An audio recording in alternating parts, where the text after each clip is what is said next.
we came up with the interesting word control.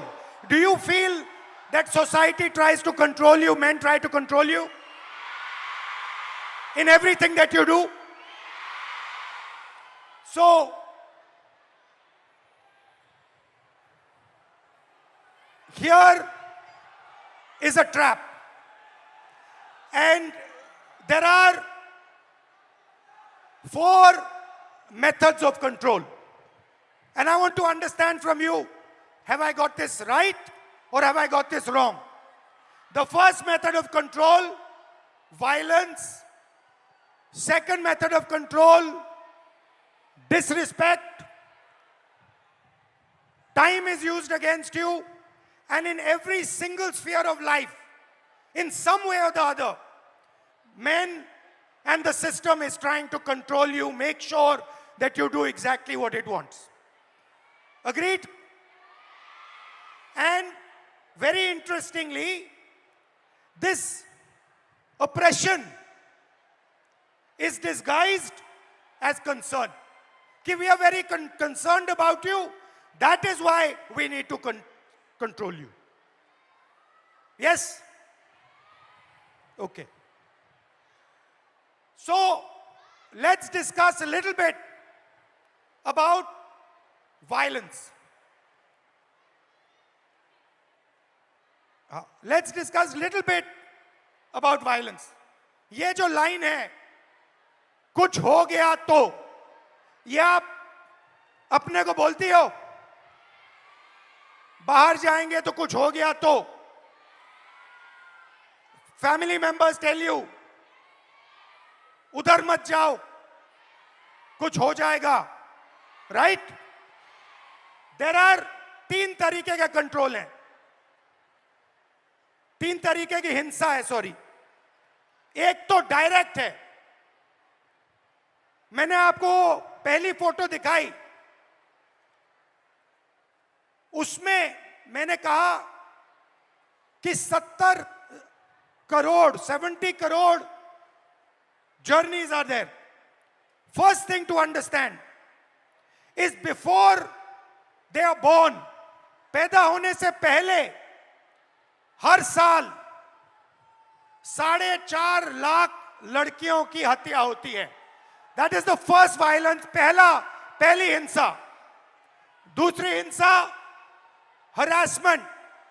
इस भीड़ में से 80% लड़कियों को कहीं ना कहीं हरास किया गया है, राइट?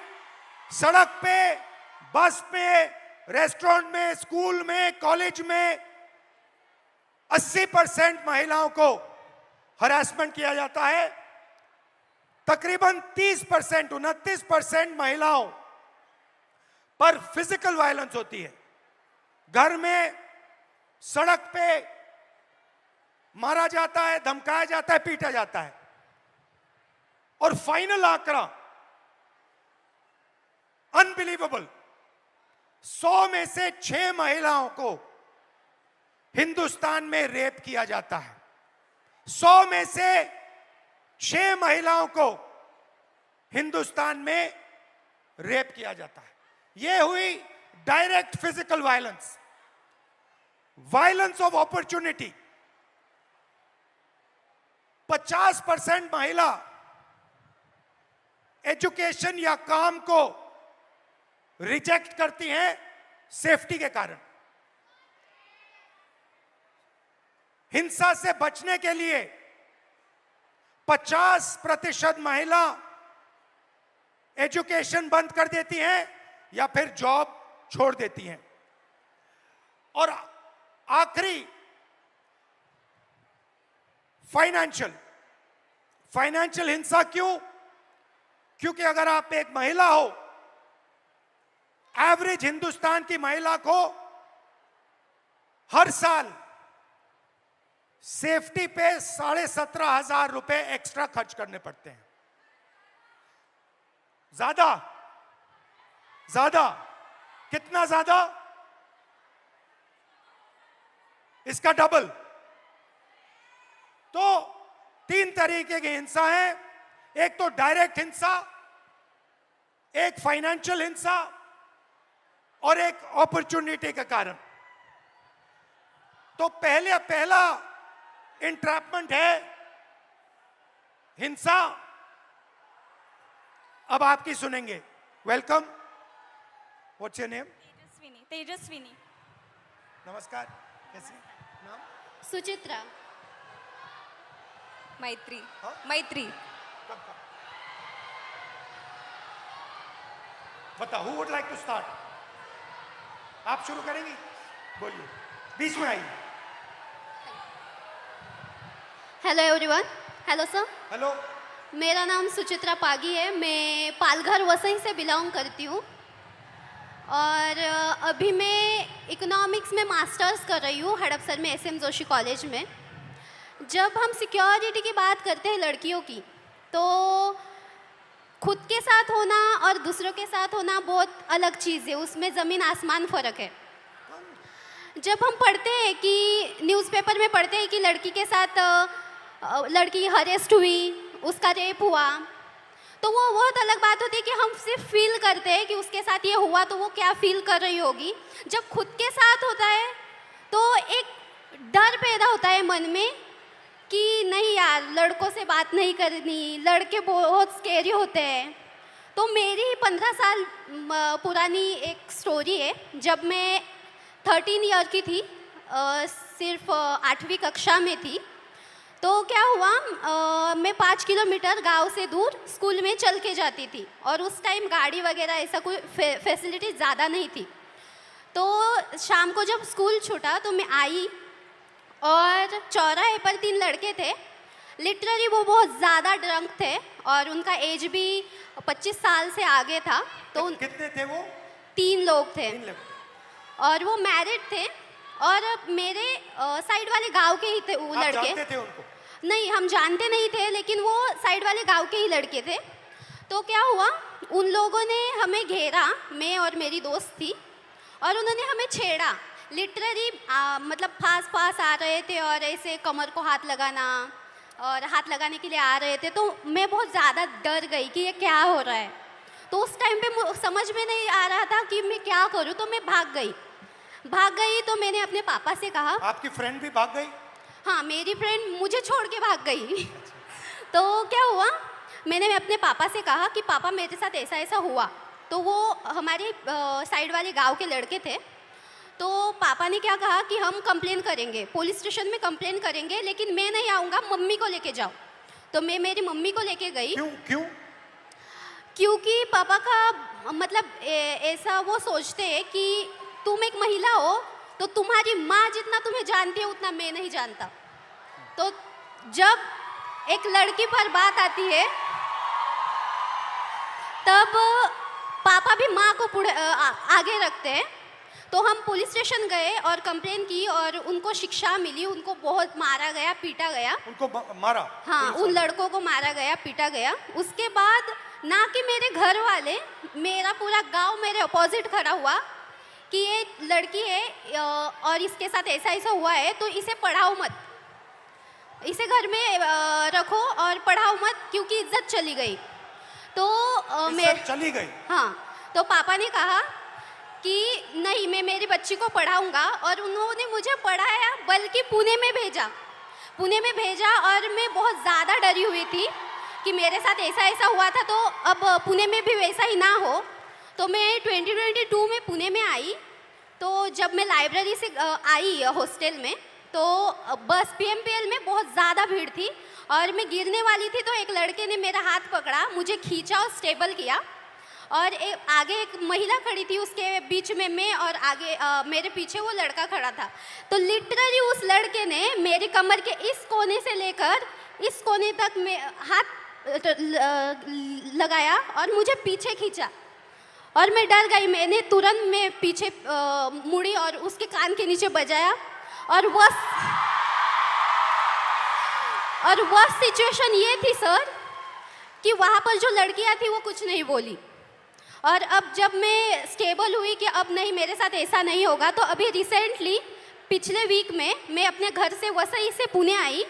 पुणे स्टेशन से ट्रेन पर मैं उतरी और वहाँ पर एक ड्रंक आदमी था, वो सामने से आया और लिटरली मेरे यहाँ पर ब्रेस्ट के नीचे छुआ उसने। तो मैंने उसके हाथ को पकड़ा और उसे मारा। वहाँ भी महिलाएं थी, वहाँ पे भी लड़कियाँ थी, महिलाएं थी, लेकिन वहाँ भी उन्होंने कुछ नहीं बोला। मतलब ऐसी सिचुएशन है हमारे इंडिया में, महाराष्ट्र में, कि लड़की के साथ ऐसा होता है तो भी कुछ लड़के होते हैं, लड़कियाँ होती है, वो अपने बहनों की तरफ नहीं बोलती, वो सिर्फ तमाशा देखती रहती है। तो मुझे यही सबसे बोलना है कि बहनों भाइयों प्लीज़ सपोर्ट करो और अपने सामने कुछ ऐसी सिचुएशन आ रही होगी तो प्लीज़ सपोर्ट करो और उसको बचाओ। मेरे साथ जो हुआ वो किसी लड़की के साथ नहीं होना चाहिए। और मैं बताना चाहूँगी सर कि अभी जो मेरे साथ जो इंसिडेंट्स हुए, तो मैं बहुत ज़्यादा डरती हूँ लड़कों से। मेरे मन में एक डर बैठा हुआ है कि लड़के सब ऐसे ही होते हैं, लेकिन आई एम सॉरी टू से बट सारे लड़के ऐसे नहीं होते ना। Thank you. मेरा नाम तेजस्विनी है। मैं फैशन टेक्नोलॉजी में मास्टर कर रही हूँ, अभी 2nd ईयर में हूँ। मैं एक छोटे से गांव से आती हूँ। हम 4 बहनें हैं और एक छोटा भाई है। मैं आफ्टर 10 जब पूना आई तो बेसिक तक का एजुकेशन है वो पूरा किया। कुछ रिश्तेदार, घर वाले, मेरी सिस्टर्स की सपोर्ट के बेसिस पे। पर आफ्टर दैट मैं आगे पढ़ना चाहती थी, तो मेरे घर वाले बोले कि अगर तुम्हें पढ़ना है तो अब शादी कर लो और पति के घर जाके जो करना है वो कर लो। देन आई डिसाइडेड कि नहीं, मैं नौकरी करूँगी और पढ़ूँगी। तो अभी 5 साल से मैं नौकरी कर रही हूँ और साथ में पढ़ाई कर रही हूँ। मेरे कुछ मतलब इस स्ट्रगल में मेरे कुछ दोस्तों ने मुझे साइकिल खरीद के दी, तो ये सब मैनेज करते मैं जब साइकिल से ट्रैवल करती हूँ तो मतलब इतना आम हुआ है, इतना नॉर्मलाइज हुआ है कि कोई भी आके कट मार के चला जाता है या फिर कमेंट पास करके चला जाता है या कुछ गाना गाता है जो सेक्सी सॉन्ग हम बोलते हैं वो कर देता है। तो मतलब ये इतना नॉर्मलाइज हुआ है कि मैं अभी रिएक्ट करना भी मैंने छोड़ दिया है, क्योंकि मैं करूँगी तो भी क्या करूँगी। क्योंकि जो मैंने सुना था रेसलर के साथ जो हुआ, जिन्होंने हमारे देश के लिए गोल्ड मेडल लेके आए, उनके जो गुनहगार थे उनको क्लीन चिट दे दी। तो मैं तो एक सामान्य घर की लड़की हूँ जिसको ठीक से सपोर्ट भी नहीं है। और मुझे और एक बात कहनी है, क्योंकि मैं जैसे मैंने कहा गांव से आती हूँ, तो मैंने अपने 10th तक की जो एजुकेशन है वो गवर्नमेंट स्कूल्स में की है, जो कि अभी 90,000 के ऊपर स्कूल बंद हुए हैं। और मेरी सारी बहुत सारी लड़कियां हैं जो वही स्कूल में पढ़ती है और उनका अभी वहाँ पढ़ना बहुत मुश्किल हो जाएगा, क्योंकि कौन सी भी माँ अपनी छोटी सी बच्ची को 10 किलोमीटर आगे नहीं भेजेगी। मेरा 10th तक का हुआ तो मैं यहाँ तक आ गई, पर पता नहीं जिनके स्कूल बंद हुए उनका क्या होगा। तो मेरी बस इतना ही कहना है। Hi, my name is Maitri. I am currently a psychology student studying in Pune University. And I travel by daily commute by public transportation literally almost every single day. And I feel like safety is becoming a very big concern because I leave early and return home late. So it becomes a very... What time do I you leave? leave around 8 a.m. and I come home around 9:30 p.m. That is very late for where I live. Yeah. So I feel I coming from an urban city is very probably I don't have to give up my education because of my safety. But the girls from the rural area region have to their parents prefer that if they have to send their female children out to study, because villages don't really have schools for higher education. They prefer their son goes outside instead of their daughters because it is really safe. And I feel if education, the access to education has to become so difficult, I think it is becoming a barrier for education. Why do you think this mindset, ये जो mindset है कि बेटे को educate करना है, बेटी को एजुकेट नहीं करना है, बेटा जॉब कर सकता है, बेटी को जॉब नहीं करना है, ये माइंडसेट आता कहाँ से? I think the social norms created around कि लड़के कमा के खिला देंगे माँ बाप को, लड़कियों को तो शादी करके जाना है, तो लड़की का करेंगे क्या? Okay, thank you, thank you, thank you, thank you. ಮತ್ತಷ್ಟು ವಿಶೇಷ ವಿಡಿಯೋಗಳನ್ನು ನೋಡಲು ಮತ್ತು ಹೊಸ ವಿಡಿಯೋಗಳ ಬಗ್ಗೆ ತಿಳಿಯಲು ಈ ದಿನ .com ಯೂಟ್ಯೂಬ್ ಚಾನೆಲ್ ಸಬ್ಸ್ಕ್ರೈಬ್ ಮಾಡಿ ಮತ್ತು ಬೆಲ್ ಐಕಾನ್ ಕ್ಲಿಕ್ ಮಾಡಿ.